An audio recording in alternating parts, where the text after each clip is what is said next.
Good morning! Actually, kanina pa ako gising. And sobrang lamig these days.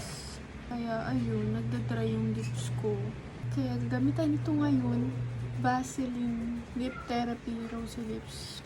Mabango siya. Alam niyo yung mga nabibiling lip gloss sa Avon dati. Kinakain ko ngayon dati. Tapos ang pangit pala ng lasa. So yun lang guys. Another vlog na hindi ko naman ma-edit-edit. Ewan ko ba. So today, hintayin natin dumating yung hintayin natin dumating yung technician ng wifi kasi mag 2 weeks na kaming walang wifi. And may dadating akong parcel. Samahan niyo ako mag-unbox. Samahan niyo ako. Haba ng intro. 3 minutes. So see you later.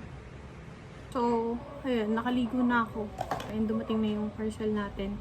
Isa pa lang to. Hindi pa dahil madating yung isa. Pero bago ang lahat, gusto kong magkila.